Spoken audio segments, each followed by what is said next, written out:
if you get a new viewpoint and new perspective on yourself, then as they say, that as the mind conceives that you can achieve it. Like whatever you think you can do it. Like, your mind is a resilient place. You just got to believe that you can do it. And that starts with viewing yourself in a different light, and viewing yourself as somebody who can, and not a failure, not a this, not a that, just I can do anything.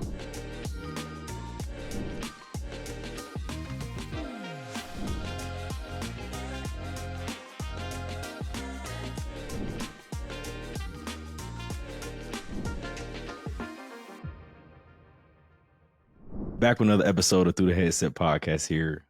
Special guest of mine. Really, really great man, young man, as I call him. A father figure, mentor, good friend of mine.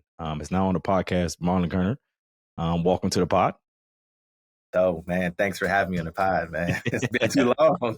Yeah, absolutely. Listen, so when we first set this up, we have our little monthly or bi-monthly calls, and we sit on the phone for an hour or two while you're driving home from work and I'm driving to practice and stuff like that. So I said, well, man, how about we just turn this conversation to a podcast? So I'm greatly appreciative of you for hopping on, for about 35, 45 minutes and just kind of just chatting it up and keeping it like our normal conversations. Of course, we got to kind of keep it PG, but keep it our normal conversations as well, too. So I appreciate you hopping on. No problem. I appreciate the invitation. Yes, sir. So first, what I like to do is kind of just do some check-ins. Scale to 1 to 10, mentally, physically, spiritually. So mentally, you'll go, I'll go. Give me a scale between 1 to 10, 1 being the lowest, 10 being the highest. And then also talk about as to why you're at that rate. So first and foremost, where are you at mentally, scale to 1 to 10? I would say I'm probably a good 8 mentally. I'm in a good space. Sensing that change is coming. So, I'm kind of like gearing up, like, all right, let me recognize what it looks like, recognize the signs, and kind of be diligent and like, all right, what is this change going to be? And how is it going to impact me and the family? So just making sure I'm ready and prepared for that, but in a good place mentally. Yeah, that's what change is always good. Change is always good. I know for me, I'm probably I think I'm at an 8 too. I wish I could be at a 10. I don't think nobody at a 10, honestly, mentally. Everybody always has things going on, etc. But I think for me, I'm in a good headspace. Previous podcasts, I talk about how this might have been the best headspace that I've been in a long, long time. I think last year was rough for me. Not rough, but a lot of events that happened last year, and I didn't have a chance to really just sit down and just be to myself. This year, settling in, being married for the first time, and getting into my career and thinking about certain things, like I really kind of settled into myself and figured out what I can do. So mentally, I'm in a good headspace. I'm probably at an 8 as well. Good. Physically, where you at? I mean, having 6 knee surgeries, I don't think I'll ever say a 10. Yes. Okay. But, I'm good. I'm probably a 9 right now. Like my joints feel great. Yeah. My knees don't bother me. That's what I'm talking about. I've been spinning. I got a little spin bike, no Peloton, because I was like, I'm too cheap to spend $2,000 for a Peloton. So I bought a Schwinn bike. I spin. I use the iPad and hook it up to the TV, so I get the Peloton experience on a budget. And I mean, I spend 3 times a week. I'm doing more body weight and band work instead of going back to the gym and lifting crazy heavy, because I'm not trying to play football and bench press anybody. So I don't need to do that. So I feel good physically.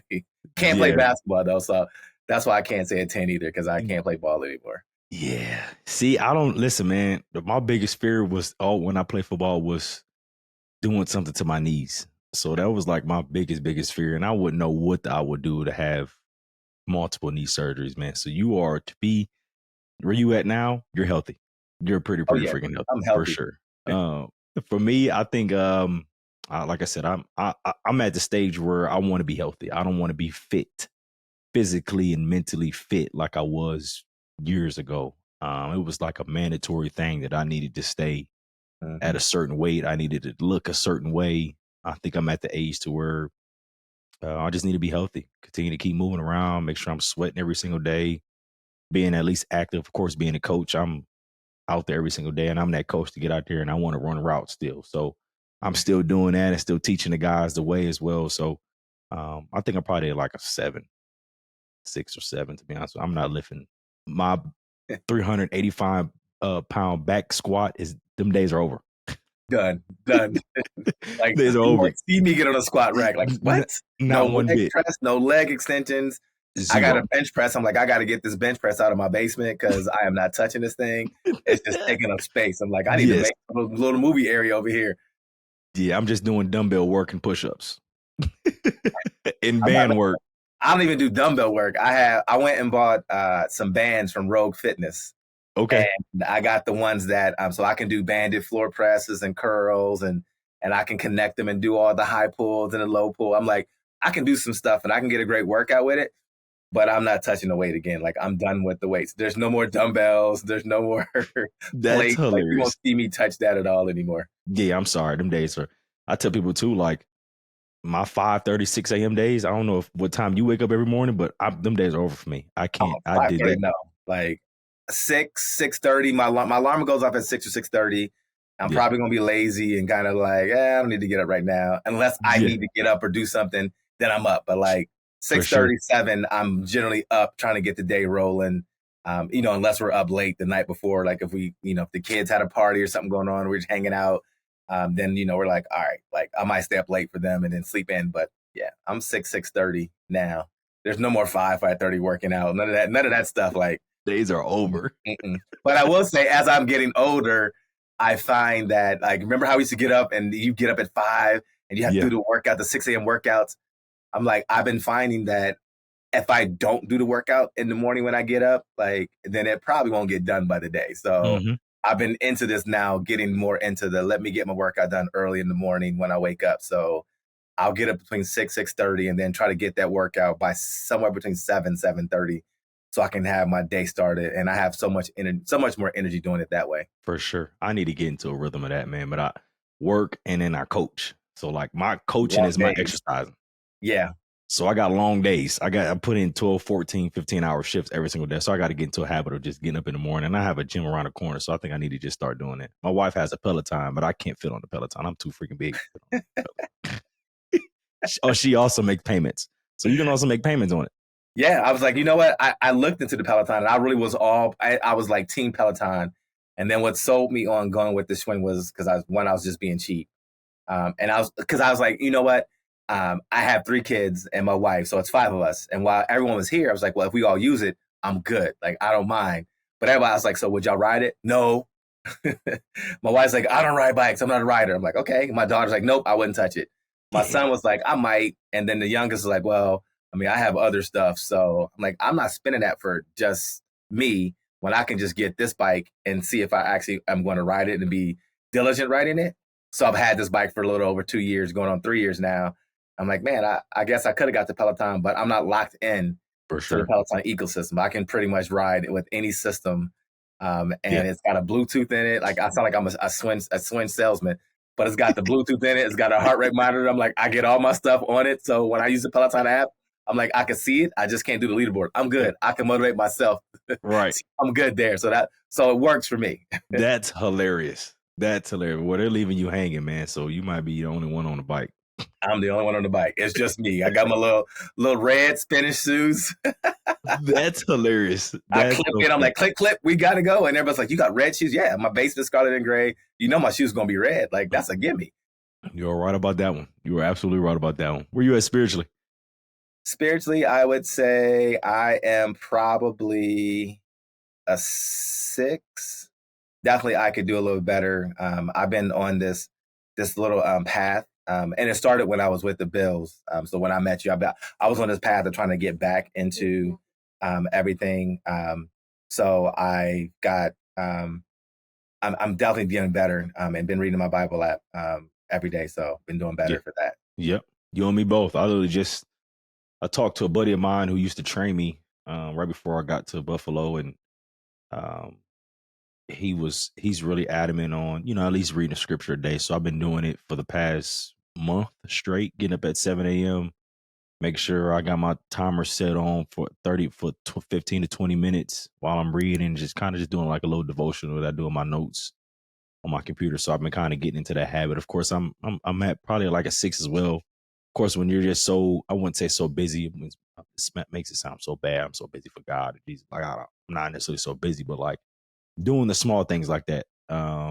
Since I necessarily don't go to church a ton, still be able to do something like that and still have the Bible, on my phone or in hand as a hard copy, etc. Still kind of like doing my daily devotional too. So I think I'm at a 6 as well, for Okay, sure. and that means we can be Bible buddies and we can study. Yes, We can do some absolutely. stuff We together, can man. we can definitely make that happen. For Absolutely. sure.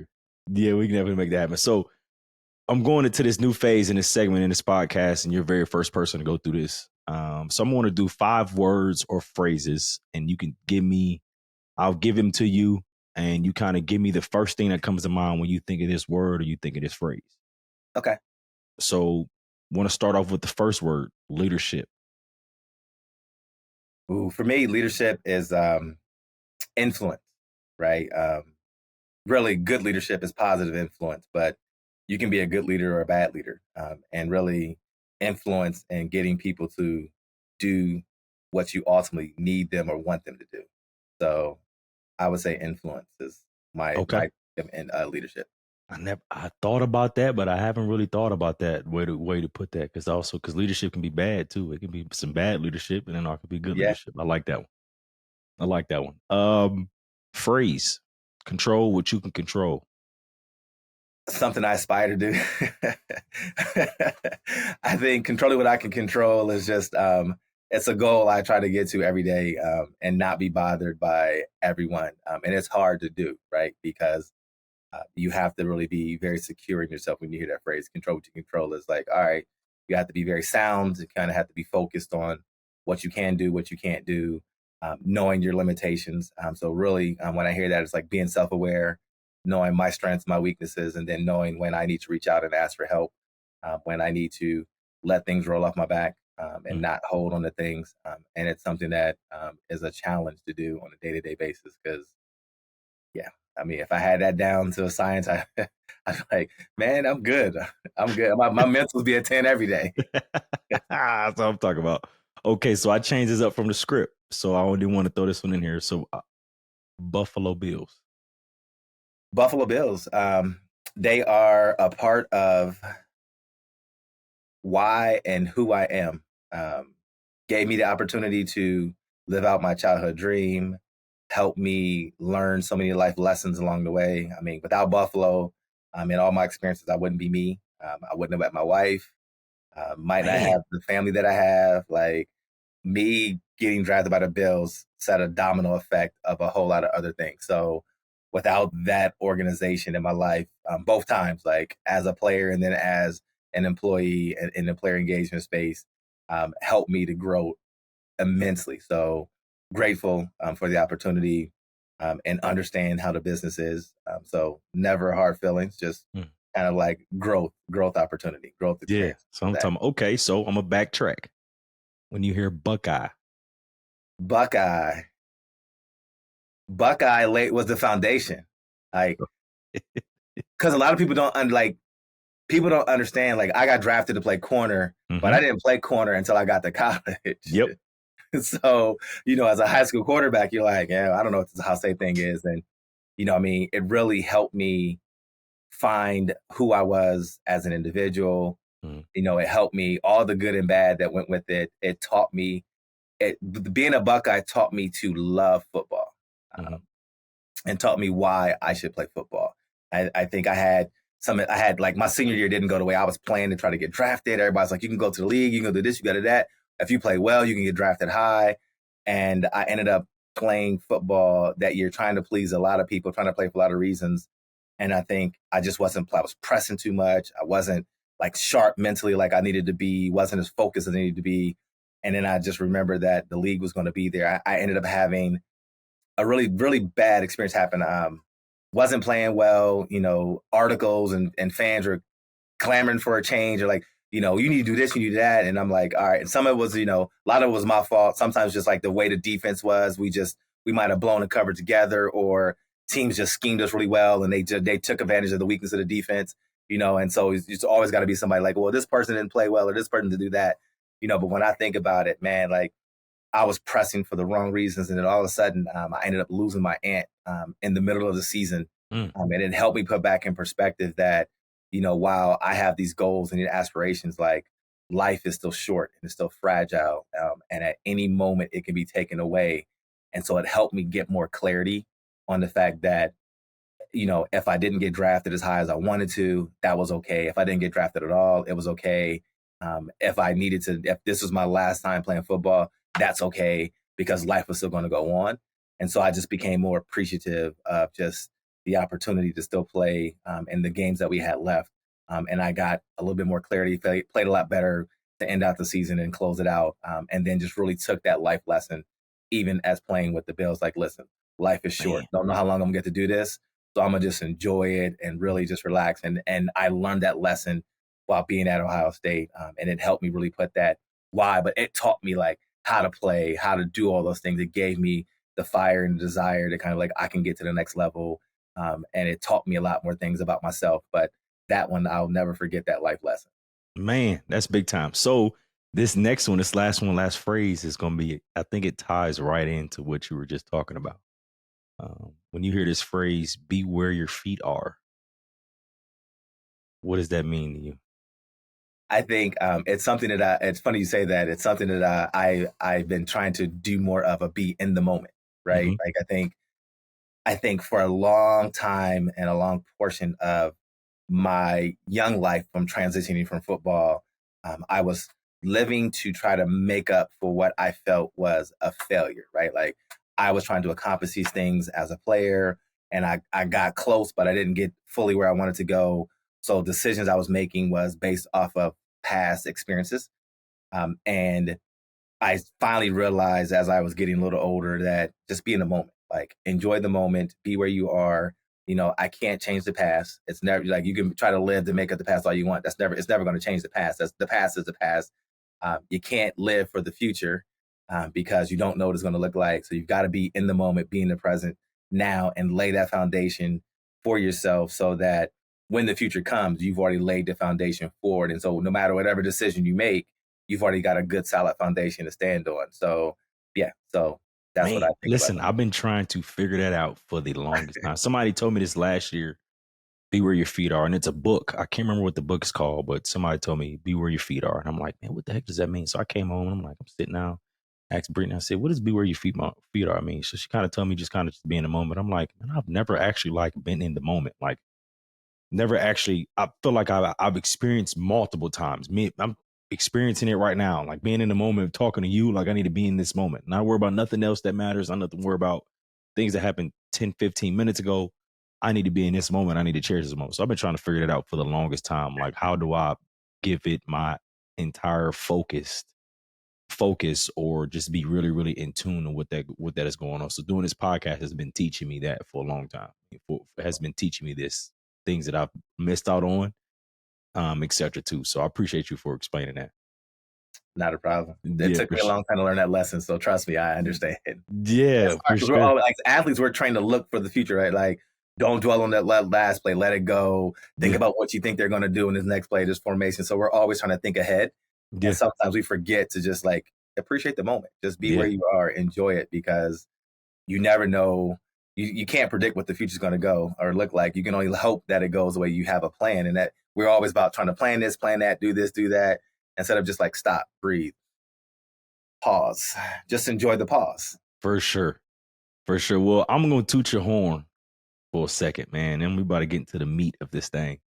Um, but Marlon, former Ohio State Buckeye, drafted 76 by the Buffalo Bills in the third round of the 1995 draft.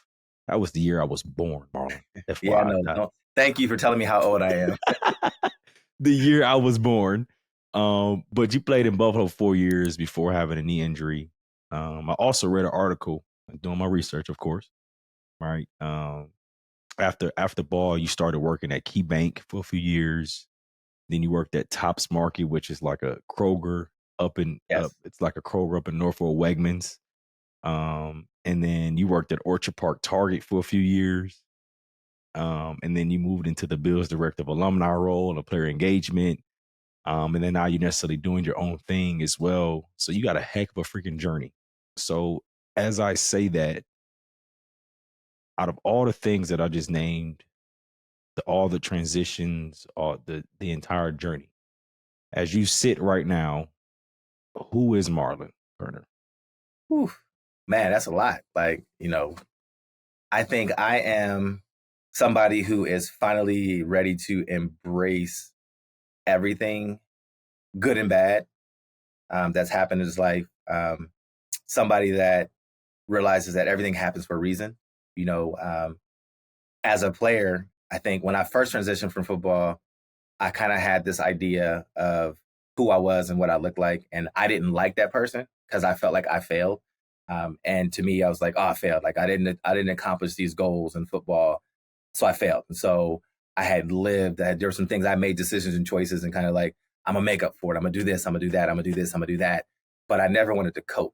Right? I never wanted to get into sports and be around that. And I miss that sometimes. Like I think I would have been a really good coach at some point, but I'm not going there now. I'm too old for it. Too old. That's a young man's game. I gave it to you.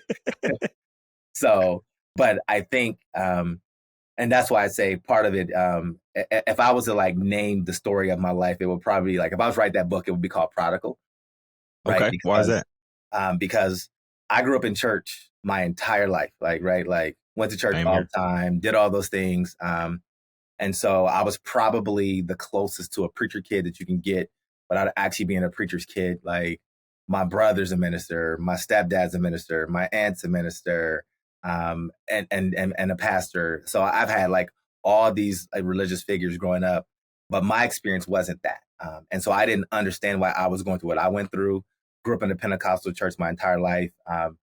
And there was a point when I got really good at football, and then it was like, oh, like you can't play football, it's a sin. You can't do this, it's a sin. And I'm like, yeah, whatever. Like I'm playing football, right? So I had to make a choice, and so it was hard for me to kind of figure out. But in my own way, I kind of started finding this relationship with God as it was. But what I realized is that relationship, and I didn't realize it until a few years ago, that relationship was kind of tied on this kind of like take, right? Like, God, like you're gonna be with me, help me get this, help me get that. But it was almost like it wasn't like that true 100% relationship. No matter what happens, Lord, if this doesn't happen, we're gonna find it.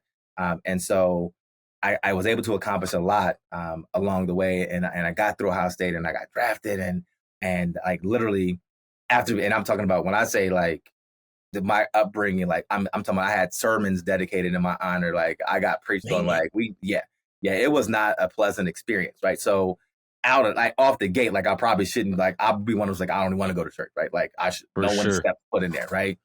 And so somehow I had this great relationship, but I always just read my Bible. So I was telling somebody because they was like, well, why don't you do this? I'm like, I was like, I was a Pharisee. Like I was kind of Hmm. like that dude that was like, well, I'm not like this person and I'm not like that person because I could quote scriptures and I could do that. And I was just kind of like, this is an interesting journey. Like, and I didn't think anything of it until I really sat back and said, well, why did I make this decision? Or why did I make that decision?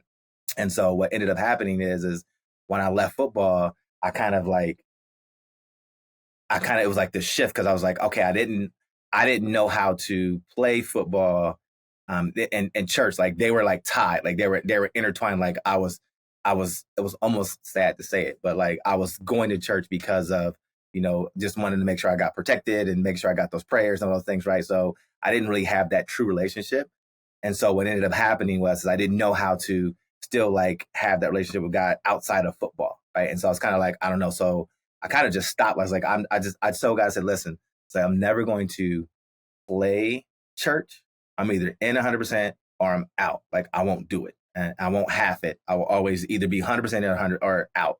So I just stopped. Like I stopped going to church for a long time, and I was just kind of like, well, why did this happen, right? Because when something bad happens, you don't necessarily think about For why sure. it happens. You're always like, well, why, like God, why? I'm like, and I Yep. literally was like, well, I'm not as bad as this dude. Like this dude without like he's got 5 girlfriends, he's got this, he's got that. Like I'm Mm. comparing myself when it's my journey, right? Right.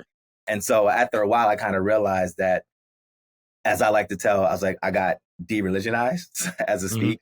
And I really just got back to the point where I was like, I just want a relationship with God. Like, I don't know what that looks like, but I'm gonna go back and figure what that looks like. And so strategically over the last definitely like 5-6 years, like God has been placing people strategically in my life, like, not in a condescending, condemning type of way, For like just sure. like, hey man, God loves you. Like, just start reading your Bible, start with this, start with that, start with this. And so I've really found that balance. So that's why I'm at a 6 where I probably would have been a 1. If Man, you would ask me that listen, years I did ago. not know that. I've been knowing Yeah, you I since kept that a 2017. secret, man. Like nobody knew that. Like, cause I didn't want to own that story. Like I had this whole vision of what I looked like. I was like, I felt like I was such a failure. Like I didn't own stuff. So like when you like, I didn't talk too much about my playing days and what I went through. Like people were like, well, why don't you share that? I'm like, I'm not trying to. I would use the excuse, I'm not trying to steal the limelight. When really what it was is I didn't feel like I was worthy enough to be to share that story all the time. So I didn't really For talk about sure. it unless somebody asked specifically. Like if somebody asked, I wouldn't shy away from it, but I wasn't gonna Yeah, go for and sure. volunteer. And so I think Yeah, now I'm that person who's at peace with every decision, good or bad, that's been made. Like not trying to change it. It helped make me who I was. It helped make me the man that I am today. And I think I'm more appreciative of it now. I'm learning to be present where my feet is, just and hmm accept it. I think because that's the main thing about when you're present where your feet is, you accept it. Like, look, I made certain choices that for I could have sure. made differently. Yeah, sure could have. So I'm gonna For own all sure. that, good and bad. Own all of it. I'm here. I'm standing. So Man, Marlon, dude, thank you for sharing that. Because as I'm reading in between the lines, I start to see things that I've did as a kid growing up where I am today, right? Not accepting the fact that I'm also not a failure. I'm also the first in my family to go to college and also get a degree. I'm the first person in my family to go take a sport that he loved to play, go to mm, college for free, and then also go to the NFL for a few years and experience what a lot of people wish they can experience. But then also getting married at a young age, and then also taking care of business at a young age with no kids at 28 years old. So like those are yes, like I'm just thinking of just the broader things and like it gets a little bit deeper than that. But then like I start to really think about that. Like sometimes I think that um because I didn't last a little longer in the NFL, I feel like I'm a failure. But honestly, to be honest with you, I've made so many freaking connections and I wouldn't be in the absolutely, position that I'm in right now if I didn't make those connections to be a good person. So like it kind of resonates, right? So I yes. appreciate you. I truly, truly, truly appreciate you for sharing that as well. And I'm glad you explained who you are. Um, so kind of we're gonna move into this Buffalo space, not playing days, but then also move into the space to where you are now in, the player engagement space. So if you can kind of walk me through maybe the behind the scenes aspect of player engagement in NFL, but then also talk about maybe the challenges or successes that you may have had, in throughout the time that you had in Buffalo. So if you can kind of walk us through that and what that looks like. Player engagement, as you know, is always going to be challenging, right? There's this dynamic tension between understanding as a former player that they're going to be former players, and then also understanding that they have to play at a high level now and make the club and perform on the field so that they can be there long enough that you can help them be prepared to transition, right? Because the whole thing about player engagement is I'm helping you be prepared to play mentally and physically, and help be an asset like an additional coach, an additional care, a mentor, whatever you need to help you play at a high level, but it also help you understand that, listen, you need to make sure you take care of some things off the field. You need to make sure you have some plans in place, make sure you have some money saved so you can make sure you get ready to transition. Because the reality is you're going to get cut. All of us will have the opportunity to get cut. Not many people get to say, I'm going to run through my career and walk away from it. There's a select few that get it. And most of those guys, when they get it, they end up getting a gold jacket. Right. And so when you understand that, you kind of like, all right, so that's that dynamic tension in the hard part because, every coach sees it differently. Some coaches put the value on making sure that they're well rounded. Some coaches put the value on I want you to make sure that they are ready to play on Sundays. Above all else, play ready on Sunday. And then anything else that happens, if they're off the field, that's on them. They figure that out on their own. So you're trying to make sure you really build the relationships with the individuals to kind of say, okay, I'm here to help you. I think my blinders as a former player coming into it and player engagement is always like, I need to make sure that I help you guys understand what your responsibilities are as players, but then also help you understand, like, look, you need to be prepared because that cut day is coming for all of us. Some of us are going to be sooner than others. And so you saw him, you preach 401k, like, man, you get to invest in it, put that in now, because it's a pretty good match and you get a good chunk of money thrown your way early. So, we talk about those and helping guys really understand and navigate that. I used to preach to them like, yes, goal is to make the team always. That's your job to make the club. But then your next milestone is to make the club 3 times. Because once you get 3 times, you're vested and now you have a pension coming and you get to take care of certain other benefits that come along with that. So helping guys like landmark and kind of like have a pathway to follow of get to this level, get to this level, get to this landmark. Then you go to this landmark and try to do those things. I think some of the things I've been able to help guys with really is just, be there for them. Like, anybody that calls me that was with me when I was in that, like, they know I'll answer. You call me, hey, I got you. Like, what do you need? Like, I will reach out, I'll call, I'll move, I'll call anybody on your behalf, get you in the right resources. But I remember listening to one guy who's like, I'm starting a business. And I'm like, okay, well, what's the business? Like, talk to me. Where are you going? And, I just got to put $50,000 up. I'm like, that sounds kind of expensive. Well, how much are they putting up? And they're I'm just asking simple questions. And they're like, well, I mean, it's a great business deal. And, she's got a lot of this and she's got a lot. I'm like, it sounds cool. I mean, I'm not saying it's not a legit opportunity. I'm like, but I mean, ask for more information. Like, ask for the records. Like, is there a contract? What's the contract? Like, have your people look it over to make sure it's a good deal, and then, he came back to me a couple weeks later, like, I'm so glad you did that. Like, I just, had my financial people look at it. They said it was a bad deal. And then she got mad, like, but you don't trust me. And I'm like, yeah, she's about to walk up with your $50,000 and you're going to be out. Like, cause you're not there. You don't know what's going on. Like, you're here. For sure. You can run a business and you in Buffalo and it's in a whole different state. Yeah, for sure. So helping guys like navigate those things, I remember a player was just struggling. They were newly married and they just got with the club and they were trying to like get the benefits and when they get kicked in. So, we were just calling back and forth, doing all those things. I mean, I've had players call me in the middle of the night, like, I need your help. Like, I remember somebody called me like, yo, I got a girl and she won't leave. And you're like, I'm on my way. Yes. So, you try to be there for guys and you build those relationships and sometimes it's appreciative, sometimes it's not. And that's the role it's thankless. So you got to understand that going in, it's a thankless role. But outside of that, like I wouldn't trade it. Like I made so many great connections and I met so many great players and made so many friendships off the field that I'm like, look, I know if I see those guys, I'll text them. I still text guys. I still bump into guys like, hey, and that's the thing that I love about it. Like, I was true to me. I was genuine about the role. I cared about each one that came through the door, and I still care about them. So that's not going to change. That's, so as you just was talking, I'm thinking like, man, when was the first time I met Marlon? Like we got comfortable with conversation. I'm like, I think the very first time we were talking about benefits. At the rookie, you had the rookie is it the rookie symposium that we had like all of our rookie meetings because that was the first day they made it go into the clubhouse, so you didn't have to go away. They kept it here, and I was like, oh, cool.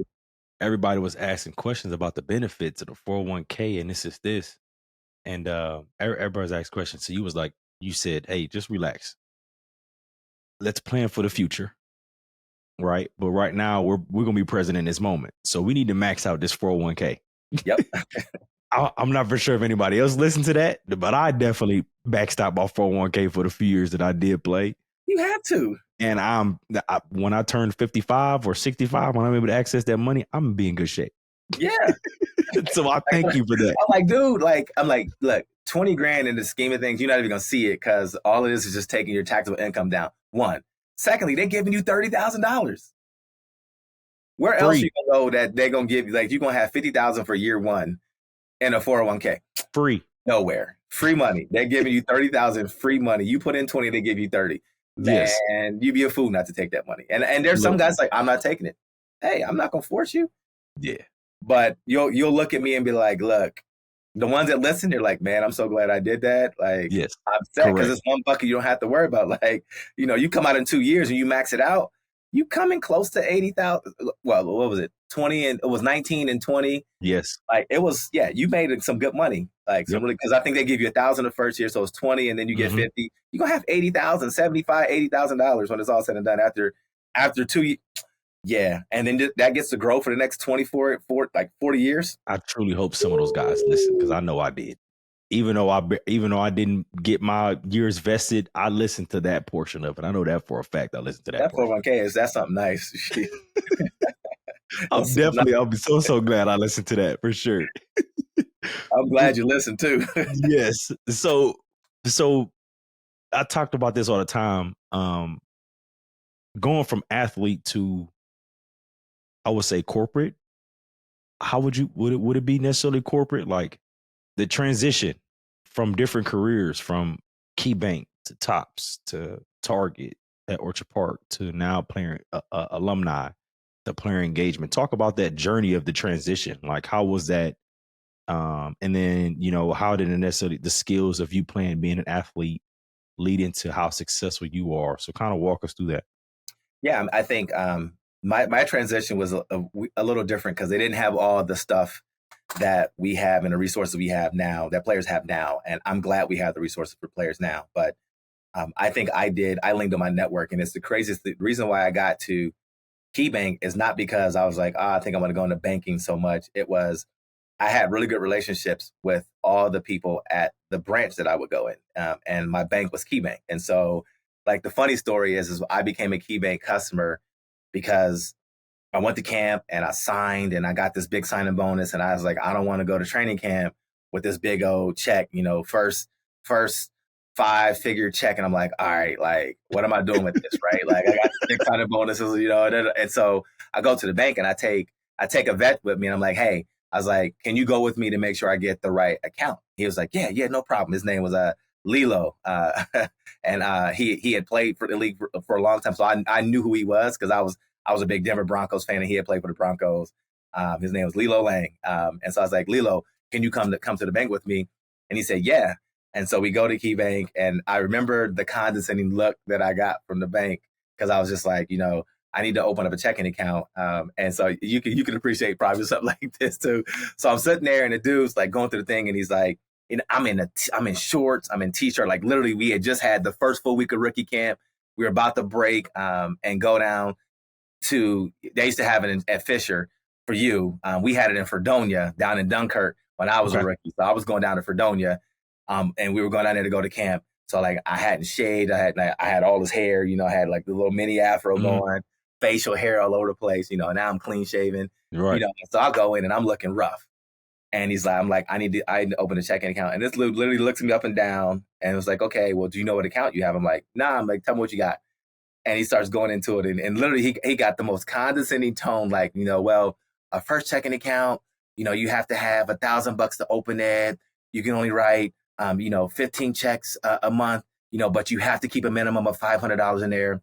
Do you think you can keep $500 in there? And I'm like, here's, so I'm like, sure. Here's a $500,000 check right here. Right? He's like, sure. I'm like, sure. And he's like, okay, well, our next one is this, and you have to keep like $1,500 in there. Do you think you can keep $1,500 in there? And I'm like, yeah.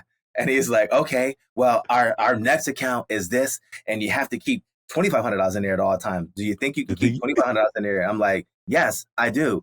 He's like, well, how much do you have to open? And I'm like, here. And I had to check and say, well, you need this account and you need this money market account and you need this and oh my gosh, like, and I'm like, okay, so let's open it. And so then I open it and then they're like, hey, I'm like, I don't want him. I'm like, I'm not working with him. Like I came back but there were other people that were cool. So I kind of made a relationship with them and then I stuck with them. And then, so I transitioned from football and I'm like, hey, they're like, what are you doing? I'm like, I don't know. I was like, I need to look for a job. And they're like, KeyBank's hiring. And that's how I got the idea to work for KeyBank. I'm like, oh, I was like, really? And they're like, yeah. And it's like, you want me to set you up with somebody? And so I'm like, yeah. So they called me, had me speak with somebody and it's like, apply here. And I'm like, cool. And so that's how I ended up getting with KeyBank is because that's hilarious. That story got me to KeyBank with my people that I bank with at KeyBank. That's so funny.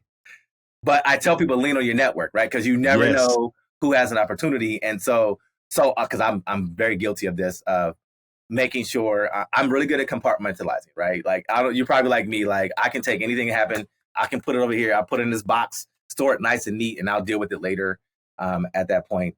But now I'm kind of like, all right, deal with things as they come up now and don't let them fester over time or try to bury it for years and then try to deal with it later because it's harder to do. But I really leaned into my network and said, hey, I'm looking for a job. What do you have? So that's why I was like, I wish I didn't like cut off the coaching part, because there's other things I could have went into scouting. I could have did some other things that I think I would have enjoyed, Yeah. had I really just kind of said, I don't want to be in this sports right now. But Yeah. I needed to get away from sports. It was very cathartic to get away from sports at the time. Like, That's I needed that. so. Yeah, here's a $500,000 check. Well, you can have this. Well, I mean, they weren't giving out money like that back then. Yeah, You know, like, you might want to take a couple of numbers out of that. Like, that is hilarious. Ah, that's a great story. but I laugh to this day. I'm like, I crack a laugh. I'm like, dude, seriously. Then he had the nerve to send me a thank you card. After that, I'm like, do you know how condescending you talked to me after that? Like, I would never bank with you, just the way you treated me right then and there. That is so freaking funny. Oh my! I wish I was there at that moment. I totally wish I was there. Listen.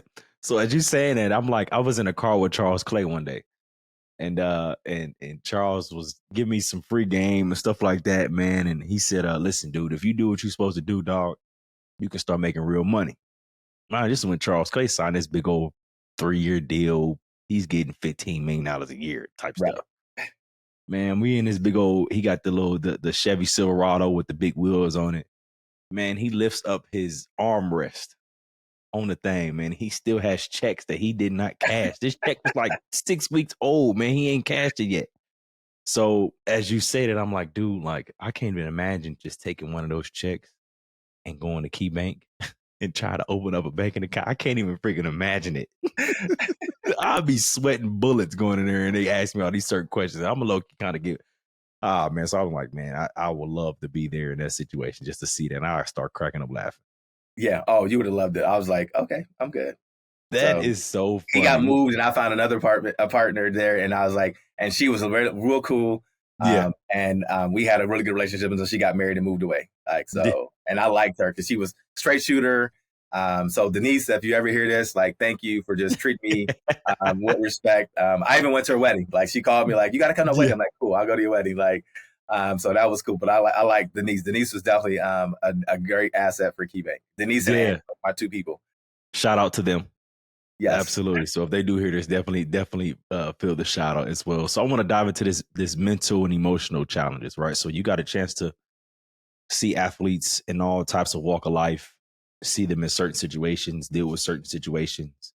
Walk us through kind of like what maybe some challenges athletes faced, and how, you know, those experiences can kind of help lead and build resiliency going into a different career in their life. Like, kind of walk us through that, if that makes sense to you. I got you. Yeah, that makes sense. I think one of the biggest challenges that we face as athletes when we transition is because I know I faced it twice, once as a player and then when I left the Bills the second time. And I think the first time I left, I didn't leave the first time, right? Like, I still had that same, like, I failed, I didn't do this. Like, I had this idea of who I was. My identity was really kind of tied into the fact that I'm an athlete, but I'm an athlete, right? Like, you'll always be an athlete. You're just not a professional athlete anymore, right? And so I think the first thing that we always do as players is, you know, sometimes we forget. We like to bring the emotion sometimes into it of, you know, like, what does it mean if I'm no longer playing football? Like, who does it impact, right? Because sometimes we have our hopes and dreams tied into making a certain dollar amount or being able to provide for our family members a certain type of way. And so if we don't get to reach those things, that we feel like we didn't achieve the success that we wanted to, right? So I think it's like giving yourself the grace and like, hey, you know what? You accomplished a lot. Nobody said you was going to accomplish all your goals. And it's not even, that's not even something that's given to you. You still have to go work hard. And just because you don't do it in football doesn't mean you still can't accomplish the goals you set forth, right? So that's the first thing, is kind of like accepting it for what it is, seeing the business as it is, because it's still a business. And so the first time I didn't transition that great, just because I was still mad about a few things, mad about how things went down sometimes. The second time I left, I wasn't. Like, I stopped and I kind of said, okay, I paused. Let's take an inventory. Like, where am I emotionally? Where am I physically? Where am I financially? Like, I went through all those buckets. I checked all of them off. Like, financially, where am I? Okay, great. I'm ahead. Like, made good money when I was there. They had a really good 401k plan as well. So as the players had one, the Bagulas really had a really good plan in place. So it allowed me to kind of almost, as we like to say, I got to really stash and do some things and do some catch up. Like, I was like, oh, good. So I came out ahead. So one, check. All right, happy there. Relationship wise, was in a good space. And then what ended up happening as I was transitioning, I was kind of getting to that point where I was like, I'm not sure how I feel about this. Like, it's time consuming. I felt like I was missing some things, but I don't think I would have walked away necessarily 100% on my own. Like, I think it was like the perfect time. Like, the Bills were like, we're kind of thinking of going a different direction. Cool. Like, I'm not going to get mad about this. I understand how this business goes. So no hard feelings. Good. Like, good. We're going to call this, you split, I'll go my way, you go the way, contract is done. That's it. Right. Over. Okay, cool. No biggie. So normally I'd be like, oh man, this sucks. Like, what I want to do. I was able to pause. Like, right. So again, taking that inventory of pause, don't rush and jump. Like, what do you really want to do? Take some inventory of all those things. So that helped me be able to transition. And then I realized that, I was in a much better place. I didn't hold any grudges. I just kind of said, I'm not sure why at this point I'm transitioning, but I'm going to take the transition and see where it goes. And then it turned out to be the best blessing, because for the last 2 years in my current role working with this nonprofit, I was able to watch my daughter play college basketball. She went off to college while I was working with the Bills, and then she was playing college basketball. She only played for 1 year, and she was like, this is not fun anymore. I'd rather just focus on school. And so I got to watch those games. My son played football, did some track, and so I got to watch those games and be present for all those games that he was there for, where I wouldn't. Like, I would miss some of the things. I would have to travel. I would have to do some things. And so, and then I drove him to school every morning. Like, I dropped him off at school. We just kind of had this like we didn't talk too much. We just, sometimes we'd ride like, you good? What you got going today? How's everything going? Like, For sure. But I did that for 2 years. And I was like, what? That was a blessing. As I got to build those relationships. And so sometimes we don't have the foresight to think of what we're going through is actually going to be a benefit until you come out on the other side. And so I became a better person because of that transition and because of that. But I think when guys transition, as you take those things, you stop, you do what I would call a financial tune-up. Make sure you're where you are, like look and see what you're paying, because now your lifestyle's changed. You're not making as much money. So, all right, Fact. do a financial tune-up. Like, call your financial planner. Like, if you get an outside opinion, are you on track where you want to be? Do you need to cut back on spending? Do you need those things? Because that'll help you kind of like delay where you don't have to make a knee-jerk reaction. Like, well, I got to go get a job now because, it's the worst thing is trying to get something like, I'm just doing it just because I got to pay bills, because then you hate it.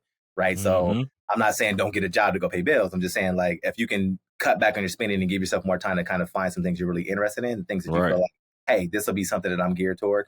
But I think one of the things that we forget as athletes is that we're pretty good at building relationships and connections, right? Because you have to pick up on people's body language. You have to pick up on how people talk. So we can take direction really well. Coaches tell us what to do all the time. We're like, okay, I can do that. No problem. And sometimes we forget that you can do that, and those skills are transferable into your normal everyday job. Like, we can take direction, we can learn stuff, and we can learn a lot of information at a very high rate. Because I mean, you look at your playbook was crazy under Dable. Like, that was a crazy playbook. So For sure. You learning those things and learning the terminologies and learning that much volume.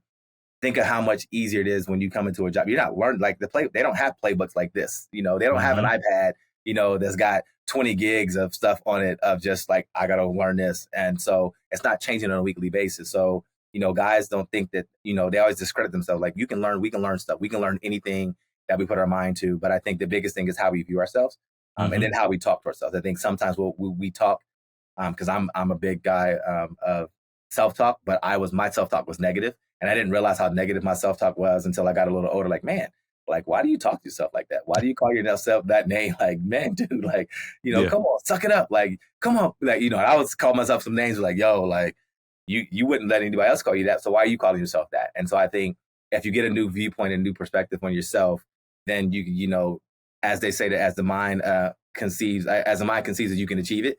All right. So like, like, whatever you think you can do it. Like, your mind is a resilient place. You just got to believe that you can do it. And that starts with like viewing yourself in a different light, and viewing yourself as somebody who can, and not a failure, not a this, not a that, just, I can do anything. So it's taken me a long time to get to that, but I understand that point now. And so I'm like, I got to go through it, and I didn't damage myself or my family or my kids too much by going through some of those things. So I can tell other people, like, look, this is my struggle. This is what I went through. So don't go through what I went through. Like, talk to somebody early. And I would tell anybody, like, if once a transition is done and they're done for certain, go also talk to a trained professional. Go talk to somebody. Go talk to a psychiatrist, and just lay it out. Like, just talk through it. Talk about your fears. Talk about what you went through. Any challenges you feel like you're going to be going through, because sometimes it's just good to get it out, and get it all out. And then you can go move forward and come with the right plan. Yeah. What's so funny is as athletes, right? You being a former athlete and now are in a great space and working for a nonprofit and stuff like that, we are able to bring in certain skills that a lot of people don't have, right? The average person doesn't have. Um, it's kind of like ingrained into us on a day-to-day basis as far as like time management, knowing that we got to set an alarm for 6 a.m. to get the workouts on this time and having a routine and dealing with being under pressure and discipline, etc. Are you does in your space now, what you're doing now, do you still carry some of those skill sets or some of those characteristics in day to day and what that looks like? Do you have a routine or what does it look like for you? It's not as structured as much in this nonprofit space as much, just because of the way it's set up. It's more of a virtual. Like my organization is set up in Pittsburgh, so I'm the only one here. So there's certain times and certain meetings that I have to get into. So I'm like, all right, taking good notes, right? Like I think Katie did a great presentation on how to take notes, right? Like taking notes and understanding like how to learn things.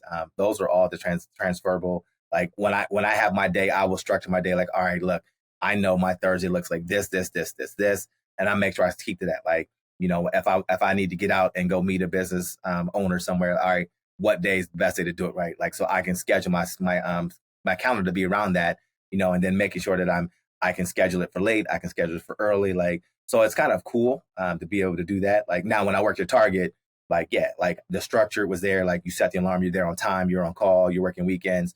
So yeah, like that was never easy. Like I was never going to be late. Like Hmm. okay, I'm good. Like, I was never going to be an issue with me, because we were always taught that, if you're on time, you're late anyway. For So, sure. so Right. I was always going to be at You work better about show up 10, at least, 15 minutes early. 30 minutes, at least 30 to 25 minutes early. I'm be at work. I got to be working at 7. Okay, I'll probably be there by 6:30, Yes. 7:40, 6:40 at the latest. What's so funny is people don't see this is you showed up on the podcast 15, 20 minutes early. Like it's just something that's ingrained into what we do. I was like, let me get in here early, make sure I don't have to do anything that I needed to, like, let me click in, let me make sure I don't have to sign up, create something, like Yes. take a picture or something like that. So Yeah. yeah, like I laugh because I'm like, I'm on time. Like I don't like being late to anything. I'm going to be Yeah. there. We're used to long days. I think sometimes people don't understand that either. Like, as an athlete, like you're used to putting in time. Like, look, I can do that. I can take a break for a second and come back. Yeah, I can come back. I can come back and close and do this and do that. So, all those things really help you in those skills. I mean, but I think really the fact that we can learn things, because I think that's the biggest thing. Like sometimes we think we get caught in the head, like, well, it's not football. You're right, it's not football. Like, but it's Mhm. still you can take some strong skill sets you learn from football and really get that right, and the Man. team bonding and the building and the being able to have the camaraderie with the people that you work with, like that is so important. And people don't understand that that's a skill that you can use, not Man. not like as a quote unquote like undermining somebody else's ability to rise up, but like you can like we can build genuine relationships really quickly, and we recognize when we should stay away from people too, right? Like, oh, I should For stay away from that sure. person too, right? So I tell like all those things that we recognize that we were grilled and grilled and grilled and ingrained in us. Gotta get the Hmm. word right. Use those. Like those are definitely transferable skills. So easy. And people don't get that. Like we have drive, right? Like we're competitive, right? And so depending on what industry you go into, like, if you go into medical sales, like Stryker loves They a lot of former love, players, right? They they love former love players, former athletes. athletes because we're competitive. Like we want to compete. We compete in a Yes. friendly way. Like it's not cutthroat where it's like I'm trying to get it at all costs, but it's like I'm gonna compete against my brother. I'm trying to get there. Like, all right, cool. Like he got how many units? Okay, I'm gonna beat that unit, right? And so For sure. that helps them, and so all those things really transfer. It's just you got to learn what to use in the right situation. That's where the emotional intelligence comes in. Like, okay, sometimes you got to tone down that competitive a little bit. You can still be competitive, but not too Mhm. competitive because some people see that as a threat. And so you figure out the environment and then you can figure that out and how to use it and turn it back. But we have some very useful transferable skills from being athletes that, definitely distinguish us and separates us from other people. Yeah, for sure, man. You hit on a lot of good points. We don't think about on a day-to-day basis as former athletes that, like I said, a lot of people don't, the average person doesn't have. Like it's something that they have to grow into that space. And again, me being removed from ball since 2020, I've kind of started to learn that and started to figure that out and what that looks like. Um, like because I was in recruiting for a while, like just like striker medical sales, recruiting exact same way, man. You got to have a certain type of drive, a certain type of Hmm. it factor in order to be successful. And to, think of this person as your teammate, but also you trying to take my job. So, or you're trying to beat me out on something. So I'm going to try to my hardest to get past you or set goals and et cetera, and what that looks like. Of course, some of our goals are overarching, right? With as far as I need 110 catches and I want to be this, and I want to be a Hall of Famer. Like some are overarching, but some of that can be transferable over to the real world in this space. Right. My next and maybe my final point would be like diversity and inclusion, right? I think I want to say out of African American males in the NFL or sports, there's what 70% of us in the Yeah. sport. Of course, and it tailors down between different ethnicities, et cetera, as well. What have you seen or what have you experienced as far as like diversity and inclusion in sport, but then also in the actual corporate space or real world space as well? What does that look like for you? I think the opportunity is there, probably not as much. I think when you look at it in sports, there's like this prevailing thought that you can only go so high. Like you're only going to have so many, black or Latino or this. I think, I let the leagues handle that themselves. I mean, because I never wanted to be a head coach. So I'm not sure all that process. I've watched what the league has done. I've watched how the league have really tried to create things. I watched how they create the Rooney Rule. So I think the league is trying to figure out a way to do it. I think the reality is there's really no easy way to do it when you talk about head coaching because if somebody doesn't get it, somebody's going to feel slighted, and you can always make the argument that race was involved, race wasn't involved. So I kind of just let people let that play out. I think where the league has made the most strides is really trying to get more minorities, and especially this last few years, in particular, women in football. And I think that's good for our sport. And I understood why it was.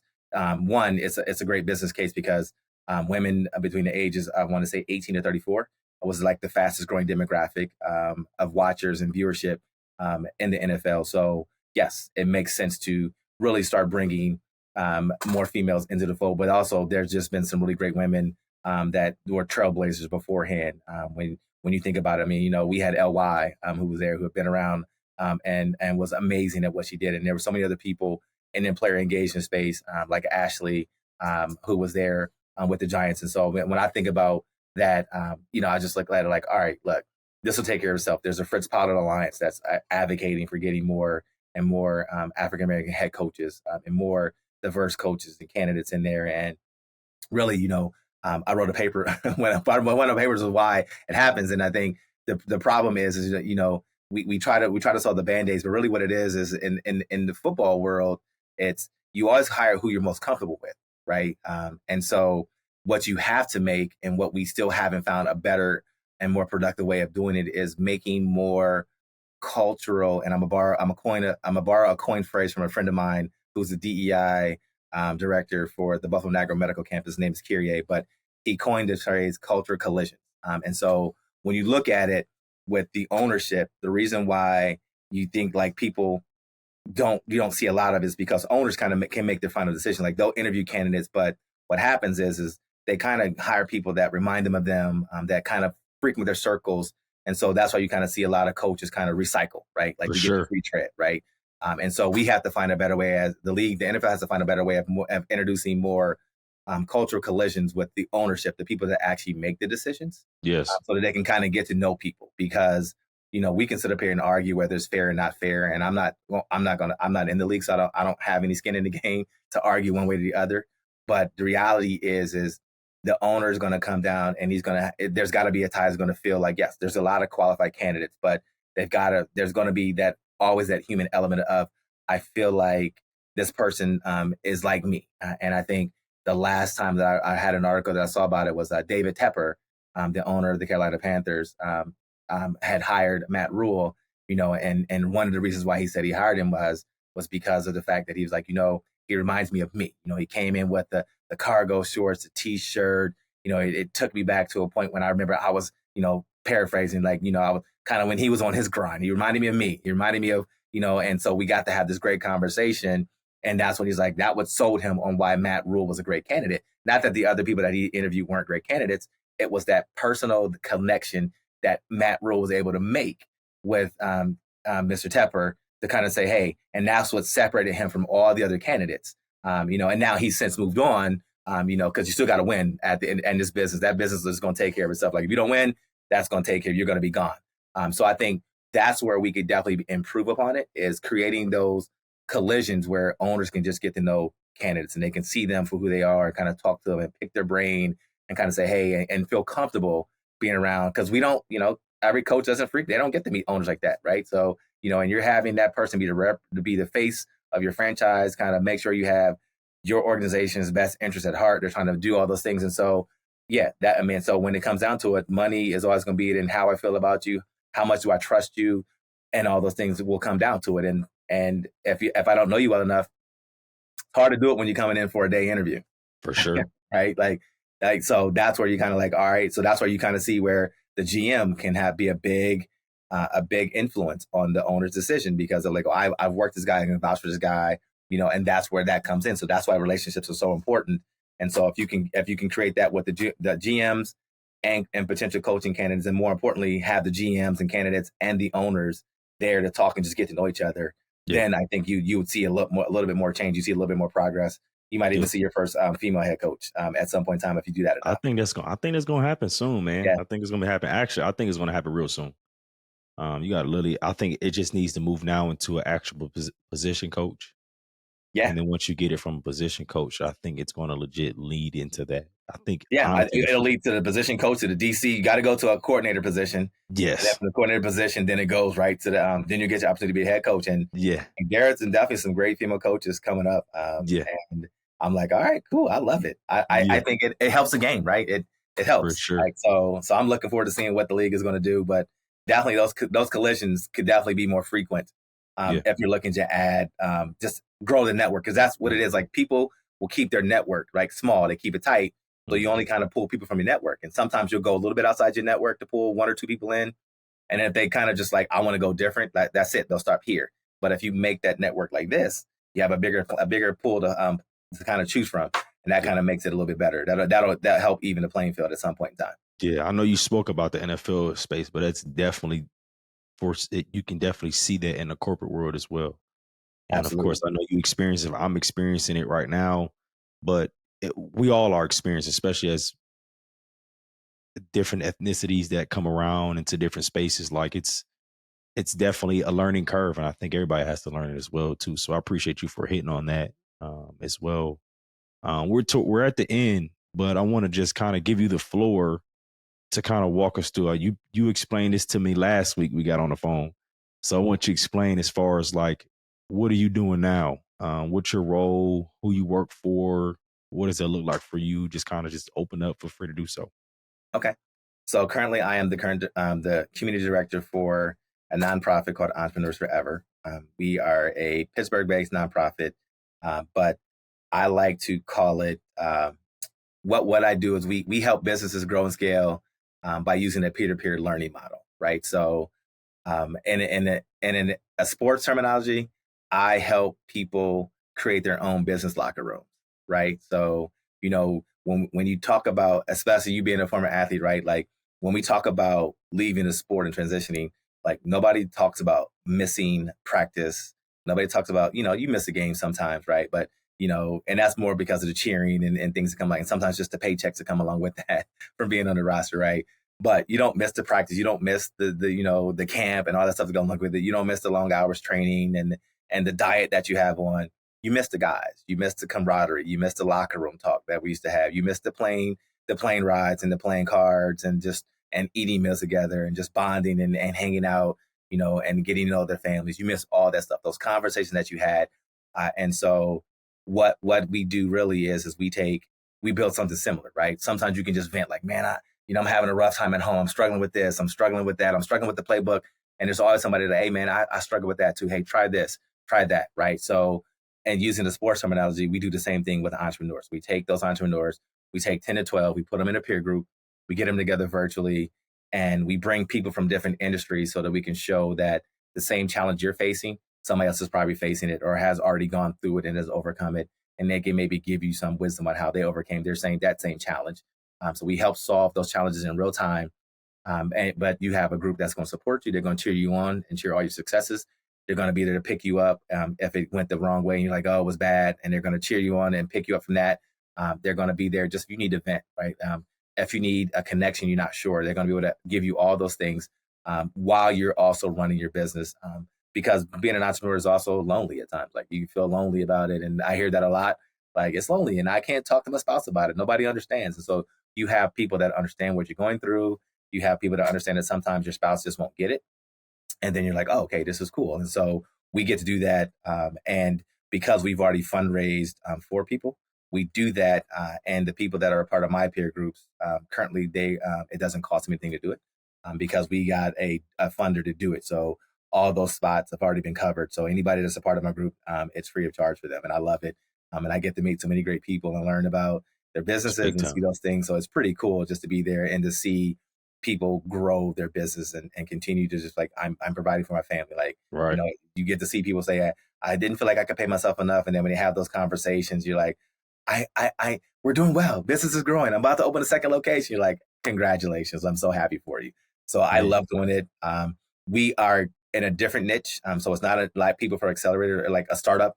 It's really for people that have been at least 1 year in business, work full-time in their business and have at least 30,000. So we kind of, I've carved out a little niche of people. Like I'm looking for people that are already doing it, that are, hey, I'm too far gone past being able to join an accelerator program, but I don't make enough money where I can go hire a business coach or a consultant to help me walk me through all these processes. So I need some help, and we provide that help for them, and I love it. That's big time. Thank you for sharing that as well. Before we hop off, you gave a lot of free game, a ton.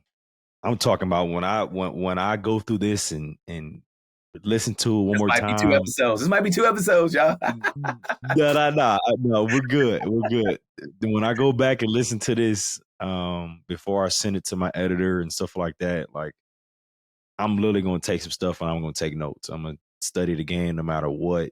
But if you had one piece of free game that maybe I'm giving you stalling right now, that maybe somebody may have given you that has now, it's working for you now, or later you haven't necessarily figured it out. Like, what would that piece of free game look like that you can deliver to someone else who's listening or who, whatever that looks like? Honestly, I think I'll say this because I think I'm at a good space now.